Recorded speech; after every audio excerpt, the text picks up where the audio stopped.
各位观众朋友，大家好，欢迎收看7月14 M 新闻，我是嘉豪。今发生什么大事代，头先就来报您知。有人撇讲，歌手单身几多年前强迫一个查某设计师啉酒，佮改性骚扰。本体7月22日要伫天母的秘鲁节演唱，即马随来打动。真有可能是伤过热，伫家己有一个39岁农民，昨下晡2点外，互发现讲倒伫田里已经过往，另外有热带低气压，可能会结做风台。高雄南仔溪有一间阿库里工厂，是稻花烧庆乌烟，这火势下晡3点半已经拍花，不过这臭味伫咧做营高山拢会当闻到。有人撇讲，歌手单身几多年前强迫一位查甫设计师啉酒，佮改性骚扰。受害者伫面册顶头公开了后，虽然对方有写批来甲伊回失礼，不过这过程是来来回回闪责任，处理方式互伊感觉真失望。即马代志逼出来啊，本地7月22日单身要伫咧天母的秘鲁节来演唱，即马这个活动也随来打动。啊，那台北市长蒋万安是表示讲，针对性骚扰绝对袂当讨论。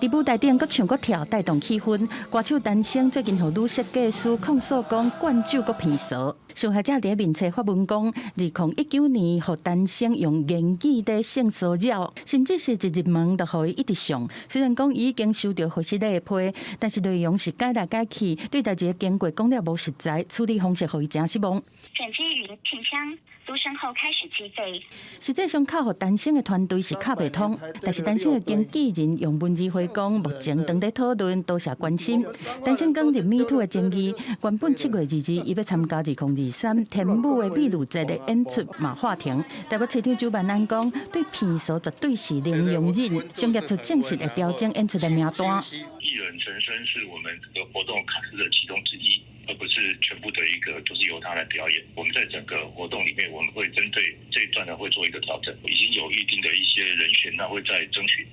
整个一个排程当中。新报道空乐队的单身黄连玉，少年却是刚入骗骚的争议，客人歌王刘小希13嘛伫社群发声。宣布要退出客家世界博览会的开幕音乐会，原因就是主办单位要求伊唱3条新宝岛空乐队的歌，禁止伊唱家己的客人歌创作。桃市文化局讲，合唱歌的选择是包括真侪种语言的歌，绝对无这种去打压客人歌创作的代志。尊重节目制作单位对晚会整体节目的安排，也考量社会观感的问题。同时在调整曲目当中，那沟通过程没有办法同步，也没有办法整体的说明节目的安排所以造成了刘少熙老师的误会。对刘小希的反应，活动的制作单位嘛澄清讲，真歹势，因为沟通的关系造成误会，团队嘛会继续向刘小希来沟通。记者综合报道。监察院伫今仔日公布2022年宜兰某一间国中的校园性平事件调查报告，而且有纠正这间国中甲宜兰县政府。监委叶大华表示讲，这性平3法的修法草案会处理到老师甲学生乱情的问题，这也牵涉到教师专业伦理规范的议题。建议教育部爱针对老师甲学生的互动，规划教学现场之一。2022年，宜兰县某国中教师被指控对一位学生性骚扰，家长会代表紧甲到立法院开记者会，监察委员主动申请调查。这是监察院的调查报告公布，指出这老师牵涉的3件性平案只有1件成立，爱接受8点钟的性平教育。不过无成立的案件之一，疑似是师生恋，处分停请1年。不过监委讲是女学生假诉互老师性侵害对话记录传互朋友，才被通报性平案件。是个非常罕见的特例哈，但不代表未来会有这样的一个状况的案件出现。提醒我们的教育单位跟选择单位要特别重视，未来可能在数位环境下成长的儿少，这一类经第三人检举的衍生的性平案件，到底要怎么能够确认内容的真伪？而且国中伫调查过程有涉密的争议，违反性平法以外，更加引申出民意代表媒体有公开案件，造成学生第2摆伤害。监委纠正学校，也纠正宜兰县府无尽到监督的责任。事件的所有的流程跟细节都跟监察院说明。对学校跟这个县政府需要去做相关改善的部分，我们也会督促学校，那就不足的部分会积极来检讨。拄着行政院提出性平3法修法的草案，其中对着师生恋新增加规范，包含私底下约会、情好上亲密，拢可能触犯法律。情节若严重，可能终身袂使聘任。很有可能能教师因为没有这样的敏感度，或是忽略自己对于跟学生之间保持这样的性别距离，而导致了对方有这样的一个错误期待，营造这样的一个情境，事实上也是一种所谓的性徇私的表现。高木也以宜兰某高中为例，建议教育部就校园性别活动建议教学现场的指引，让老师甲学生的相处更加使知影分寸。记者综合报道。屏东今下晡2点的时阵，出现全台湾上界悬的温度来到37度6，真有可能是伤过热。伫嘉义呢，有一位39岁农民，昨下晡2点外发现讲伊倒伫田边，发现的时阵已经过往啊。啊，那婚林有一个85岁阿嬷，予日头拍假是戆车车，着医生提醒民众讲，这天气伤过热，爱注意拍日头以外，水也爱加啉寡。这水内面呢会当掺1、2粒仔盐。来增加电解质。13下晡2点外，救护人员到现场，镜头翕袂到的所在，39岁青年农民倒伫田里站旁边，无生命迹象。救护人员初步评估，该男子脸色发干，身体呈现僵硬，无呼吸、无脉搏。迄天温度超过35度，无烧派熏热，警方排除他杀，怀疑是天气伤热致使青年农民死亡，还毋过爱搁查原因。同款13婚林树湖乡有一个85岁老妇人人，透中昼12点加入，巡逻员警协助救援，发现伊热甲规身躯无力。经了解，该名老妇人因身体不适而晕坐于马路。14下晡2点，全台最高温伫屏东有37度6，医师提醒，热天爱减少出外，高温拍日若是发现头晕、喘气袂顺、汗流袂出来，这镜头都要注意是不是热伤害。在户外选择阴凉处去休息啦。那在个人的部分，也可以选择着装一些比较浅色的衣物，或是一些抗紫外线的衣服，来尽量避免阳光的曝晒。那很重要就是要定时去提醒自己要补充水分。这2天天气形态差不多，气象局呼吁民众小心高温，不过烧热天气也有可能因为热带性低气压有改变。那目前是在整合的阶段。那当然，今天晚上到明天清晨、上午这段时间呢，也不排除还会形成这个轻度台风的情形。那未来的走向则是持续的往西北西方向，那可能会经过到海南岛到中南半岛。气象局表示，热带性低气压当地整合当中，无排除增强为风台，目前是偏西北西的方向，离台湾上近有400至500公里。不过可能因为外围环流的影响，礼拜气候变化明显，东半部甲南部地区也甲各地山区有可能规工拢会落雨。记者综合报道。伫咧中华保盐有一个高中拄毕业的少年兄，趁休热期间去做散工，半路煞互无穿制服的警察当作是逃走出来外籍移工，现场要甲掠，煞造成一个少年人弄着面，弄一个老火老弟破相，伊的面就爱填17针。家属是表示讲，即个警察无事先证明警察的身份，这少年家才会当作是要甲伊绑票。警方也承认讲，因确实有混唔对所在。一个少年囡仔骑脚踏车准备要转去，忽然间有一台车伫边仔停落来，3个查甫人冲到车就要掠人。伫个肉的过程中，少年囡仔无细致启动着边仔正常的机器，当场是火流甲规面，随互3个查甫人压制伫涂骹。3个查甫人这时阵才摕证件出来，讲因是警察。你发救命，我有去着。我去看时阵，你3个2个甲2头壳1头。代志是发生伫一个月的初4，中华保盐这个少年家拄对高中毕业，9月就要读大学。休热的时阵去附近的天成川的农家做散工，因为伊的妈妈是越南人，厝内人推测讲是因为伊的面较像外国人，加上警方第一时间无表明身份，互当事人准是讲是有人要来甲绑票。伊当作是啥物？歹毒的吼。坏人。要甲救去车顶啊，会惊啊，倒一个袂惊。警方解释讲，关键迄当阵是穿便服，在训练了后，伫咧巡逻。其中一个人是派出所的所长，因看到这个少年囡仔哪骑脚踏车，哪用手机啊，车是摇来摇去，才会去拦查，毋是锁定特定的对象。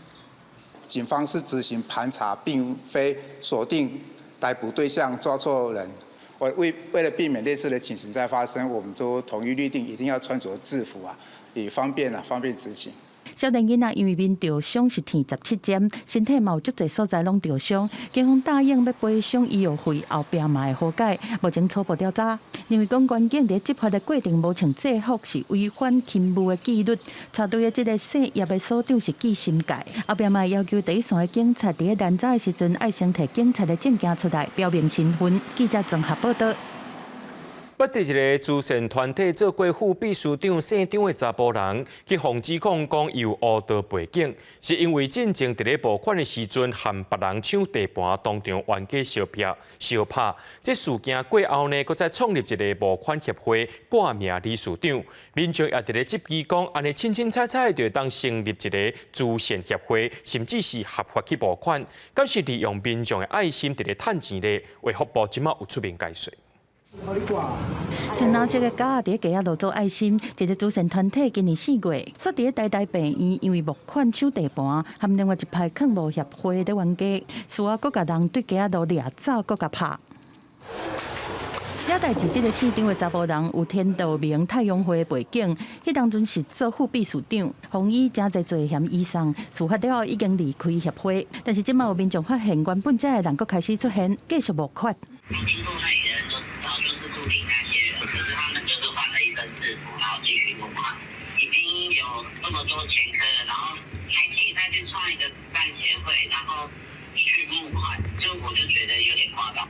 假是对蓝色变黄色，市长的查甫人挂名理事长，另外创一个慈善协会，引起民众质疑。同一批人换一个名就搁出来，利用人的善心咧骗人。但是伊有污道背景，搁派刑事案件互调查，所共款会当申请法人登记，卫福部搁同意互伊募款。我们是有一些规定，就是说，如果这个他被起诉的话，我们会撤销他的许可。如果有民众有这样的一个疑问的话，第一个我们会先检视事实嘛，然后看有没有违反这个规定嘛，那我们也会请这个单位说明。卫福部回应讲，抗暴团体的负责人，要是伫咧这个协会募款的期间涉嫌犯罪，互起诉等等，才会废止抗暴许可。目前查这个新的协会，伫咧抗暴的时阵是无出现违法的行为。另外，慈善团体的设立许可是内政部管的，对民众检举，因已经发文请内政部处理。记者综合报道。警方进行10天的专案行动，要抓违法行为。这届有抓到49个人，查扣上千万，其中有嫌犯利用假投资诈骗。警方初步估计有200人去哄骗，甚至嫌犯佫找物流业者私底下替其他业者来换钱，对这内面抽利头。一年贵手的金额就超过大票5亿。警察甲门弄开，叫嫌犯拍咧涂骹，对伊徛家超出大量现金。摕点钱机来点，脑袋票、佮港票，加现场的销行钱，差不多都要9000万。靠手铐互人上班，伊就是34岁细林的主嫌，组一个地下换汇集团，讲这手了费比银行佮较犹太。私底下替美酒公司专门咧做2换汇款，佮找物流公司来甲斗暗号。以某汇兑公司名义那透过物流公司这种代收代付多笔且复杂的交易记录这种特性来掩护它的地下通汇的金流。刚好物流公司负责代收代付，逐条交易完成，就当抽一拍。警方查到不法集团当年过手的款项，就超过大票5亿。除了有人咧违法换汇，另外佫掠到假投资诈骗。入去到徛家所在，掠到这姓王的查甫人，警方发现伊的身家讲伊是咧做出版的，开说明会招学员来做股东，逐个月会当领1%的股利，过来就骗民众爱投资公司所出的加密货币。代志别空就比无人，等下风声过，就搁再开新公司继续骗人。警方暗算有超过200人受害，违法得利超过2000万。我们今年上半年的一个扫荡黑道帮派以及尤其诈骗案件，跟去年同期来比较，有大幅的一个成长，打诈的能量都继续在发挥。过来诈骗猖狂，各种犯罪一再出现，警方嘛拍拼咧查，10天的专案清扫就掠到49人，查扣不法现金2500万。不过除了尾仔掠宝，要安怎伫民众受害进前，就甲先查落来，发布会游玩，搁要想办法。记者综合报道。来看高雄南仔溪科技产业园区有一间专门做阿古力棒的日本公司硕美贝，今早起7点外发生火灾。这厂房使用的化学原料拢是容易导火物件，这火一声就烧甲真猛，而且也一直传出哔哔哔哔声音。消防局来拍火时，一直到下晡才甲火拍花，连主营高山拢会当闻到这10片的臭味。真臭的高烟甲大火一直烧，现场也一直传出爆炸声音，民众赶紧来疏散。为了高雄南马溪科技产业园区的立项，所以备公司专门制作阿古里相关产品。这是早时7点38分，敢若因为原料做附近导火，因为做来放的物件是一粒就倒起物件，经由空气卫兵，发现迄是炭烧甲真紧，将近700平的厂房已经看无原来的模样了。那是易燃的吗？很易燃。那爆炸先他们瞬间就起火了。哦，那我们当下就把人员全部疏散到外面来了。早上7点半的时候，机器设备还没启动，那它的储存的那个槽筒就发生爆炸。大火炭烧8点钟到下晡3点35分左右拍熄，消防局出动795人，配合消防机器人到火场甲火势控制，避免炭烧到边仔厂房。我高烟也和风北所在，像左营、高山这所在，披了真插皮的味。环保局人员伫发现导火点50公尺范围内水沟测到烧了后产生的二氧化碳甲乙烯，其中乙烯测值是90 ppm， 经过酸碱研判，浓度较低，无马上的危险。它是属于甲基丙基酸甲酯的易燃物，那所以在这个扑灭的部分必须先控制火势让它能够在一定的范围里面燃烧。这个水沟测值90个 ppm， 这个都是在没有立即危险。市府强调，火灾产生的烟气对人体无害，不过有真插皮的味。而厂房的损失，也有是不是另外疏失，会有主管机关南马溪科技产业园区来调查。市府是针对所属的工业区，尤其是有杜准组，也是就化设备的厂商来全面体检。记者综合报道。世界卫生组织第14届大肠阿斯巴甜列作是2B级的致癌物，意思就是讲对人体研究的致癌性证据有限，伫动物实验的证据阁无够，可能是会引起癌症的成分尔。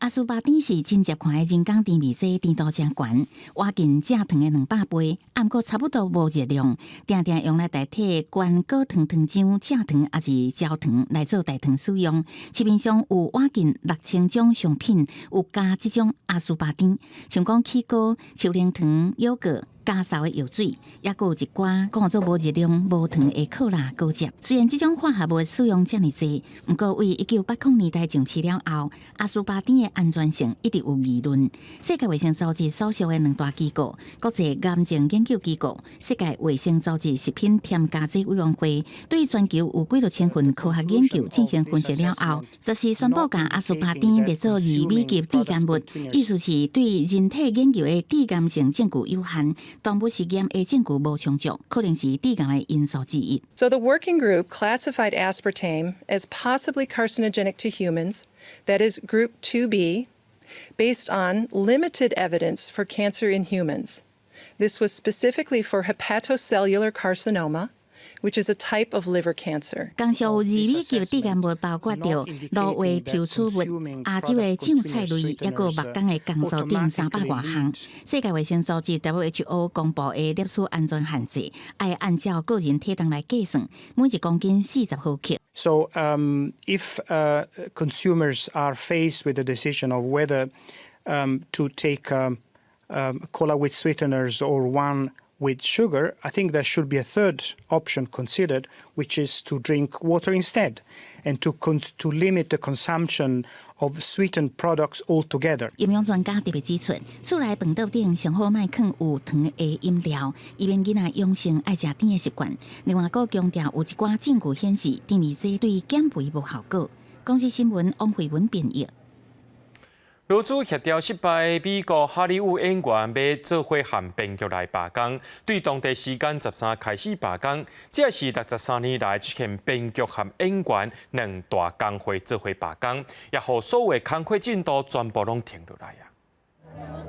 克里斯多夫·諾蘭執導的戰爭短期電影《奧本海默》在離倫敦舉行上映，麥特·戴蒙、艾米莉·布朗、喬許·哈奈特這主要演員攏出現在紅地毯。事後知講，美國演員決定展開罷工，攏提前來離開上映會，表達支持。And then if they call a strike, we'll go home. Both the writers and the actors to kind of set the ground rules for the future because, so much is changing so quickly. 拥有16万会员的美国演员工会甲美国广播电视演员工会联合会12假资方，也就是电影电视制作人联名的协商破裂，立体权串流时代基本工资保障工作权，维护人工智慧取代这条件，无同来达成共识。迪士尼执行长艾格也讲，演员甲编剧要求无切实际，会伤害演员无完全对疫情中来恢复的娱乐产业。了后，演员工会投票一直通过罢工。以戏剧影集《天才保姆》红起来演员工会主席法兰德雷雪批评资方的态度真激气，实在是伤贪心了。How they plead poverty, that they're losing money left and right when giving hundreds of millions of dollars to their CEOs. It is disgusting. We are labor and we stand tall and we demand respect. And to be honored for our contribution, you share the wealth because you cannot exist without us. 美国即阵面临63年来头一摆编剧甲演员相残的罢工，今年热天有定的真侪拍片甲宣传拢受影响。电影甲电视制片人联名表示遗憾，讲工会选择一条会为无数业界人士带来经济困难的路。公视新闻是会长编译。Microsoft 信箱逼出讲受到中国骇客入侵。Microsoft 发出声明指出，讲5月开始，着中国骇客组织走入去因的迄个 Outlook 信箱内面，尚无有25个组织受到影响，也已经通知防入侵的公部门单位，包含美国国务院也有商务部。中国也批评讲，这全部拢是假消息，而且也个讲，美国这是全世界上界大的骇客国家。美能拜列发表声明表示，中国骇客组织从0558对5月中旬以来，利用身份验证缺失，已经侵入25个 Outlook 信箱，对象包含美国国务院、商务部甲西欧国家这25个组织的电子邮件。美国政府拜三也证实，国务院顶个月发现云端安全系统被侵入，并且紧急采取行动来应对。不过并无讲到更加最详细情形，也无直接来指控中国。I can say that last month the State Department detected anomalous activity. We did two things immediately. One, we took immediate steps to secure our systems, and two, took immediate steps to notify Microsoft of the event. 美国官员讲，一波骇客攻击对5月开始，正拄到美中外交活动要转向小路的时阵，包含中情局局长伯恩斯5月访问中国，国务卿布林肯6月访问中国，加财长耶伦7月初北京行程。对了，这骇客事件，中国外交部发言人讲这是假消息，并且批评美国这是上大骇客帝国。我要告诉大家的是，此前美国政府此类散布虚假信息的机构，多为美国的国家安全局，也就是美国的网军司令部，是全世界最大的黑客组织。本次美方改为由国家安全委员会来发布相关的消息，但是无论是由什么机构出面，依然改变不了美国是全球最大黑客帝国和网络窃密者的事实。不过，有专家讲，这个骇客事件凸显中国的骇客能力有明显的提升，因为因会使得到微软加密的金锁匙。It's a major breakthrough to be able to get access to the encryption keys that allow you to penetrate the big email service providers' networks, and so being able to get those authentication tokens meant that you could now read traffic that people thought was secure. 路易斯也指出，那只有美国感觉到中国间谍也是骇客攻击性正在增强，包括欧洲的情报官员也相关观察到相关的现象。而当中国的间谍机构愈来愈具有侵略性，未来网络世界战争会更加激烈。公视新闻张如平编译。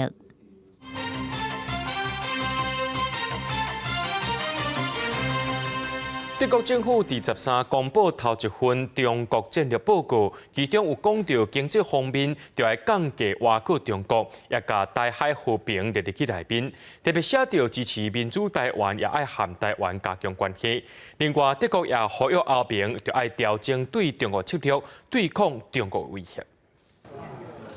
德国政府经过几个月的讨论，13是公布史上第一份中国战略，规篇是有64页，当作是未来和中国往来的纲领。其中原则性的内容是，中国是伙伴，但是嘛是竞争者和体制对手，佮甲台海和平放入去，支持民主台湾的加强合作。德国外长贝尔伯克讲，台海是全球经济生命线，呼吁欧洲团结对抗中国的贸易威逼。Aber zugleich ist genauso wahr,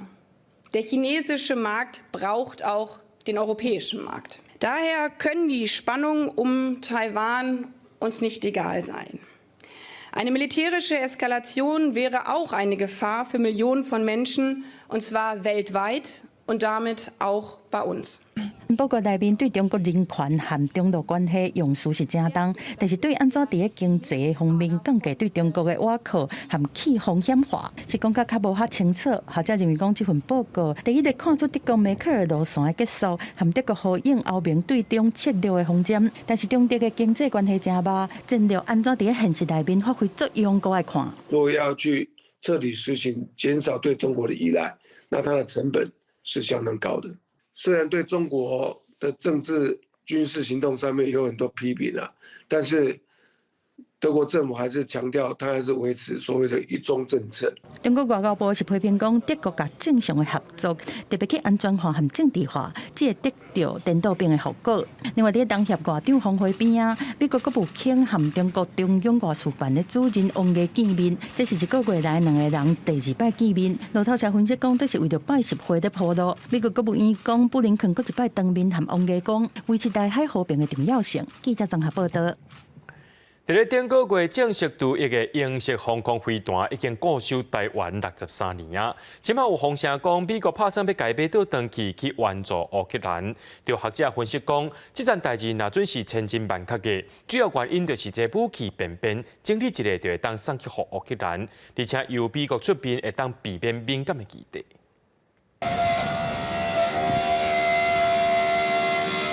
就社区准备英式航空飞弹伫台湾服役63年，今年6月底退役，军团出美国友谊，要甲咱买回去，即个用伫军事援助乌克兰。国防部只是表示，武器系统态度处理拢依照规定来执行，对详细情形并无说明。在乌克兰战场上面，还是可以发挥很大的作用，去为它进行短程的点防空，或者是短程、中程的这种中低空的防御，直升机或者低空的攻击机、战斗机等等的，其实都是可以用英式飞弹很有效对抗的目标。根据空军统计，英式飞弹系统服役期间，炸落的命中率达到90.4%。学者分析，台湾有现货，美方即要买回去检修，就先马上提供予乌克兰，而且由美方出面，会使大幅降低国际政治的敏感。对着国军态度英式飞弹原先负担的防空任务，该由国产的天宫3型航空飞弹来取代，强化国防自主的能力。美国国民兵部署装甲车执行任务，为了强化台湾防卫的能力。美国国会继续推动台美国民兵合作，不过美国国防部表示，还未讨论纳入台湾。Taiwan is not. There have been discussions about admission there. The process that we work with every nation is that there has to be a request from the nation. 查纳讲，国民兵甲其他国家有例行性合作，亲像挪威甲明尼苏达州联合运作50多年，到去年才纳入批判的计划。学者认为，台美若成合作，一旦台海发生冲突，台美军事对支援甲协同会更加顺。另外，伫这时间点传出相关的消息，也是将战略无清楚来达到合作强军的目的。记者综合报道。台湾头一粒全部家己制造的气象卫星大风车，按算今年9月要发射上太空。国家太空中心今早起有举办大风车的卫星启航仪式。总统蔡英文也佮行政院长陈建仁也拢出席典礼，希望这粒卫星呢会当帮助到台湾的气象，也佮科学研究。伫报告顶悬签名，劳接开会了后，头班车载卫星厂离开，台湾家己做的大风车卫星14载起为太空中心的厂房运出，准备送去桃园机场。它会发出电磁波打在海面上，它接收到以后经过讯号放大，然后讯号处理。然后可能可以估算出来这个海浪到底浪高多少，对于气象的预报非常非常的重要。大风车卫星是第一粒台湾制造的气象卫星，自制率超过8成，在全球导航卫星系统反射信号接收机，会伫550到650公里卫星轨道接收全球卫星导航相关的信息，来计算海面风场资料，这是目前上缺少的气象资料。我们未来发射了10几颗卫星。所以变成它就自然形成一个星群数据量甚至会比现在的福卫7号6颗还要更多。那风车卫星配合地面雷达的高解析度跟海风场资讯，营造为风台路径、中港和预测加海气交互作用这研究。太空这个网络接起来以后，跟我们地面上的网络接起来以后呢，你可以想象很多的应用现在才正在开始，承载台湾发展太空产业、参与太空时代的决心。那么猎风者卫星更代表了台湾制造，不仅能站上国际，也飞向太空。总统蔡文甲行政长陈建仁等官员亲身出席立风者卫星启航见证。其实卫星原本第一季就要发射，不过进行规划在的这路星试行火箭，去年12月第一摆商业发射失败，才延后时间。今嘛立风者卫星准备好，要在这路星火箭第一发射过亚那升空。台湾这几年来自主研制卫星实力继续提悬，除了仰望立风者为全球气象科研带来贡献，也仰望台湾在太空产业设计、制造和发展，应继续向前行。记者综合报道。有民众提早去甲旅行社注文要去片湖看烟火行程，这旅行社却因为买无机票，干那加退定金予人客，无照客户赔偿，人客落尾去消基会投诉。富山旅行社表示讲，会照客户赔予人客3万块。伫电脑前，甲人客解说上新的旅游促销行程，还有工作人员伫边仔发放传单招人客。珊瑚旅行社伫旅店的单位人袂少，不过之前有民众甲珊瑚订6月25至27偏湖3日游订金嘛付啊，结果出发前10天才互人通知无机票，建议改坐高铁甲船。6月16隔天敲电话问，业务单位讲6月26至28有机票，不过旅客认为行程都排好啊，无法度改期，要求取消，按照客户支付赔偿金。不过业务单位表示，付定金无代表一定会当出团，事先已经有讲会变动，所以唔才找消基会来投诉。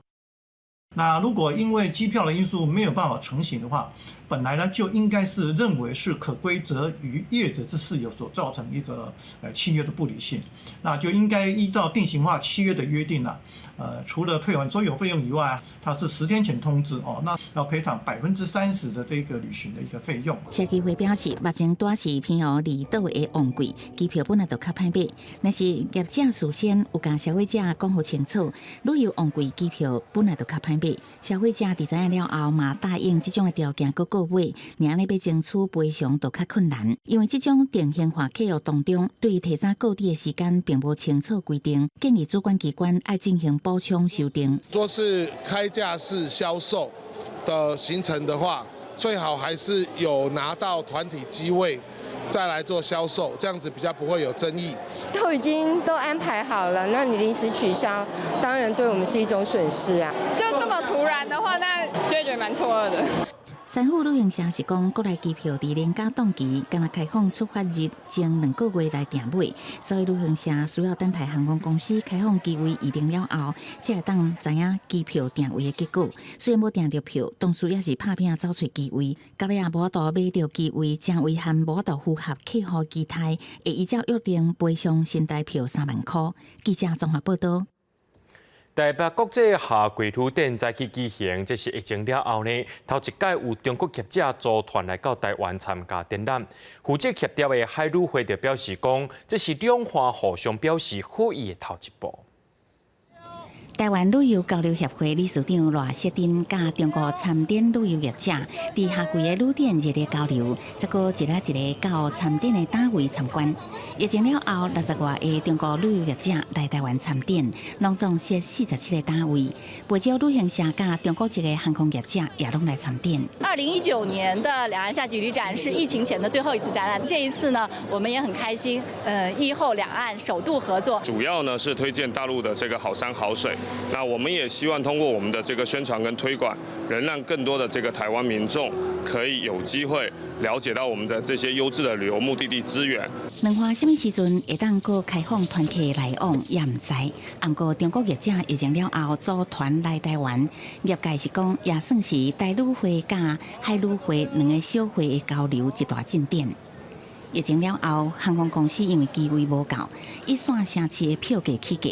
旅游业者上阵暑假商机，推出2线城市包机，压价团费抢市场。包机的一个这样的一个模式，好处就是说可以提供客人更多机位的选择，而且也可以稳定我们的机票的这个价格。因为拄到暑假旺季，业者嘛分析，7月份的热门旅游目的地团客旅游也已经未超过9成。民众呢只想要趁旺季出外佚佗，热门的航点机票价格平均会贵1成至2成以上，出国人会真侪，所以爱加留出入境的通关时间。记者综合报道。爱水是咱人的天性，不过有一寡呢，医学美容诊所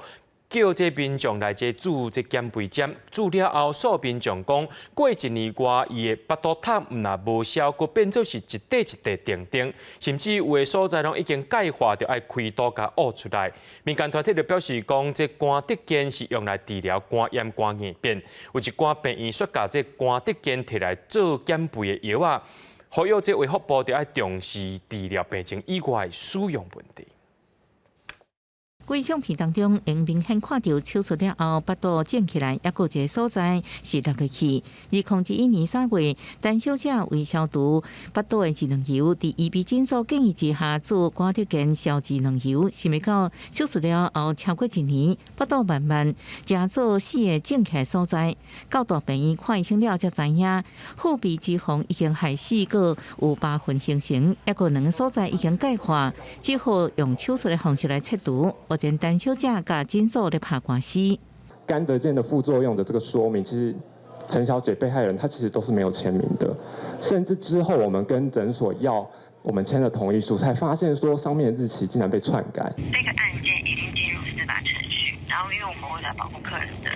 隐私，所以我们就不便发言。陪伴开记者会民间团体表示，肝德坚注射剂是用来治疗肝炎、肝硬变，毋是消智能油。图啊顶悬佫说明皮下注射或者是筋膜注射。虽然医疗院所讲肝德坚是用于消智能油，属于适应症外使用，毋过根据卫福部公告的适应症外使用原则，爱用伫疾病治疗，而且免广告。呼吁卫福部应该重视医美适应症外使用的问题。还特别告诉你不可以皮下注射的，那我们是用在皮下注射，其他国家使用，我们国家没有通过的话，事实上就是禁药啊、违药啊。告知同业这个部分，我们也会再请大家去落实，因为法规都在了。卫福部表示，适应症外使用原则已经是有真侪年，对安尼使用原则会阁甲专家进行讨论，对特定个案是毋是违规广告的部分，也会进行调查处理。记者综合报道。讲到少年辈无啥会晓讲台语，上界大的原因就是台湾久长以来拢敢若重视华语尔，甚至搁在立法严格管制母语伫电视播出的时间，一直到30年前的今仔日，立法院才甲公布电视法的母语限制条款汰掉。2018年年底呢，搁通过着国家语言发展法，互母语有国家语言的地位。会晓讲母语应该是一件真正常的代志。不过，根据行政院2020的调查，台湾有6%的民众和人沟通的时是使用华语，用台语的干那3成，客语只有1.5%，其他的语言无到1%。中华民国政府来台湾了后，伫1946年成立台湾省国语推行委员会，搭合阁有消灭台湾的母语。1976年，阁颁布广播电视法，严格管制母语播出的时间，一直到1993年30当前的7月14，立法院总算是甲广播电视法的限制母语条款删除。广电法甚至还有规定，就是说1个小时24小时里面只有1小时可以用本土的语言去播这个节目。然后选在比如说中午1小时比较冷门的一个时段，基本上中华民国都是以独尊华语，然后甚至在学校禁止说方言，然后要挂狗牌，然后甚至有罚钱啊、罚站之类的，所以这样就会造成语言的一个压迫。国语运动造成的伤害，致使台湾人的喙齿袂晓讲家己的母语。国家语言发展法伫2018年12月底通过了后，台语、客语、原住民语或者是手语，全部拢是国家语言。即马嘛有侪母语团体、母语家庭办活动有意识，要甲家己母语的根找回来。伫母亲节是阮逐年拢会办一个社区的艺文活动，艺文活动上要紧的主要永远是就是台语的工作演讲。看图广告。母语团体是表示，希望透过这款活动，会当帮助母语的推动。也若民间真拍拼咧送，也希望国家的政策会当去宣导讲母语使用的重要性。记者柯嘉山、谢桂林台北报道。台南出世的政治红仔图作家黄和平，17年来，不论政治现象抑是社会议题，拢用批评兼笑诼的手法解画出来。最近，伊是头一届举办个人展，伊是希望透过展览，提供给大家无同款的思考角度。伫白纸顶头用鉛笔甲塔克来想到的创意画落来，初步画好，再用乌线描一解，落尾传去电脑画色，安尼就完成一张红仔画。本业咧做室内设计师的黄和平，因为兴趣，对2006年开始画政治红仔册。17年来，伊头届办个人展览，不论是贩来滴，也是传染病等社会现象，伊拢用批判兼笑诼手法来呈现。4格的漫画其实真的是不大好表达那个意境出来，可是他画得非常的一针见血。因为我是批判的角色，所以我不太希望去跟政治人物有接触，因为我怕我会因为有情感因素，我怕我会有偏颇，所以对各政党我都会用我独立思考的角度去批判。除了展示261张红仔画手稿，现场嘛会使看到北仙菜等传统文化作品，另外搁做一张政治成就甲门神。黄和平讲，要互大家思考对戒严较大的政治人物，敢无人和平将破甲那成共款，会甲政治红仔结合文化的想法，原来是黄和平的阿祖是早期真有名的彩绘师黄爱，就安尼伊的创作风格嘛受到影响。不喜欢很清楚、明确的。完全透露我想要表现。本来会觉得他是严肃的，但是会觉得说，其实有时候当你遇到立场不一样的人，你也可以用很诙谐的方式。五花杂七的图样配文字，政治红仔画甲复杂的议题简单化。创作家表示，用自由画图的表达方式，会使互人看到民主自由的价值。记者李成武台南采访报道。嘉义县的亚洲无人机 AI 创新应用研发中心有替全国高中以下学生设计规系列的课程，来这上课的这学生囡仔呢，会当透过接触到这无人机产业，培养因对无人机的兴趣。学生囡仔摕家私咧导因家己的无人机，准备等下要来表演。嘉义县溪口国中的学生甲武德甲无人机结做伙，要来展现控制无人机的功夫甲创意。一开始是本来还不熟，然后就是我们有老师一直指导，最后我们有做，就是也有用无人机做一些发明，然后就是我觉得操作起来还蛮顺的，就是很简单这样。今年第2届无人机营队计共有3梯，邀请全国各小、国中甲高中的学生来参加，有家长专工带囡仔落南，希望会当学到专业的知识。主要是因为那个妈妈有先报名了，所以再来。但是其实我自己还蛮喜欢做那些科技跟机器人，然后也很喜欢做模型之类的。我喜欢会飞的东西。那你来上这个课你会很开心吗？会啊。那这个产业其实是比较属于前瞻的科技哦。那这个部分呢，我们希望就是说，在我们亚创中心其实有40家厂商哈。那大家都希望有一些人才可以后续可以挹注到这个产业进来哦。为着要来培养未来无人机的人才，亚洲无人机 AI 创新应用研发中心举办无人机的营队，为飞行概念开始到搭无人机来试飞体验拢有，希望培养学生对这个未来产业产生热情甲兴趣。记者林伟霆嘉义报道。日本有一种真特别的地下偶像、民间偶像的文化，一寡查甫囡仔穿甲古锥伫台顶唱歌跳舞，和电视明星无啥共款。不过因有关有始终的支持者，这个文化即摆也传到咱台湾咯。公司台记台青春咱的帮，一个拜六暗时7点半，要带大家来看台湾的爸将受到民间偶像的影响，找出家己的梦想。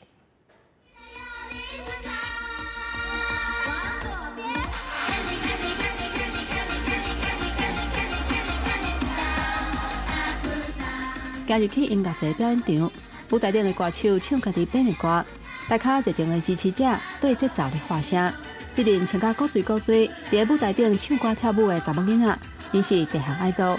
论专业，论外形，地下爱豆虽然无法度甲明星偶像来做比拼，不过因比赛的武器，才是因存在价值。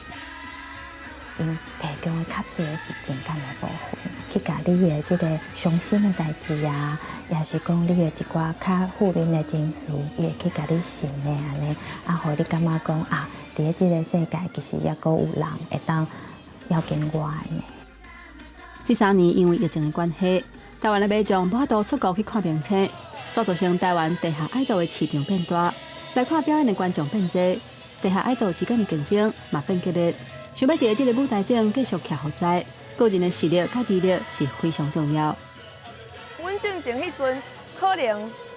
30个，即马可能200个嘛有，嘿啊，粉丝嘛是愈来愈侪趋势安尼。除了动漫节、音乐季、Live House 这类的活动场合，地下爱豆嘛伫咧一寡特别的所在做演出，近距离甲支持者的接触，各用保持基本的界线甲礼貌，打破一般民众对流行趣文化的误解甲排斥。其实因拢甲我讲啊，平常时拢唔敢去即寡所在，因为我表演的关系，大家做伙去，因为感觉讲很新鲜，然后也觉得很棒。我觉得地下偶像呢，它有一个很大的意义，就是它是在勇于追求自己所爱。喜欢我们的朋友也是一样，就是也会有一些现实层面的压力啊，或者是周遭的目光，但是我们就是可以去勇于追求这些。受到日本动漫、cosplay 甲卡哇伊文化影响，流行趣文化嘛改变台湾少年人的美学甲价值观。这地下爱豆陪伴市场的民众成长，勇敢追求梦想，找到家己的价值。记者吴定武、林建如综合报道。伫咧加州海峡最近有一只行为真好胆的海兔，伊唔惊人，过共抢这雌英邦，看起来真古水。不过当地政府也警告讲，这海兔看起来是真古水，无唔对，事实上是真歹，可能会共攻击，就要特别注意。一个海兔爬去伫雏鹰帮，少年囡仔倒海正海想要甲伊吓走，无想到海兔是愈爬愈过来，少年囡仔只好先甲雏鹰帮放开。边仔民众拢真好奇，这只海兔到底是想要创啥？少年囡仔这时阵趁这个机会掠雏鹰帮的另外一边，无想到后一秒，这海兔竟然知影用身体爬起嚟，轻轻松松就互雏鹰帮规个变过去。亲像遮尔好，互边仔民众拢一直学到，雏鹰帮的主人只好搁一摆甲手放互开。你来我往抢雏鹰帮的这出戏是发生伫美国加州圣塔克鲁兹的海岸，真新色的画面互放起伫社群网站，真侪人拢在讨论。事实上，这只海兔毋是第一摆含人类安尼耍。美国鱼类和野生动物管理局发表声明讲，这只母的海兔差不多5岁，是伫伊的妈妈红掠到的时阵出生的，3冬前才甲野放，身躯顶阁有追踪的记号，但是最近伊的行为愈来愈大胆，有关单位烦恼讲，伊有可能去攻击人类，即马准备要甲掠倒来安置。公司新闻张惠敏编译。明仔载天气是好也是歹，做回来看预报恁就知。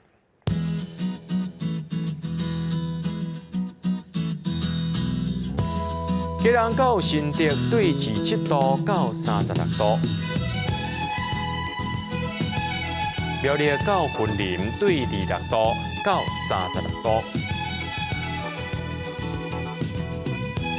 嘉义到屏东对25度到36度，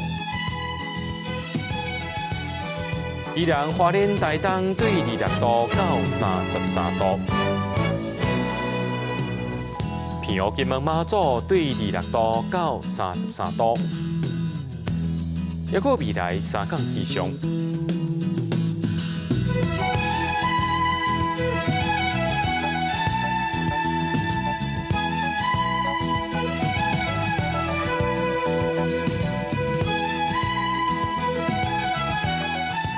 新闻最后，感谢各位观众朋友收看今日AM新闻，我是嘉豪，咱再会。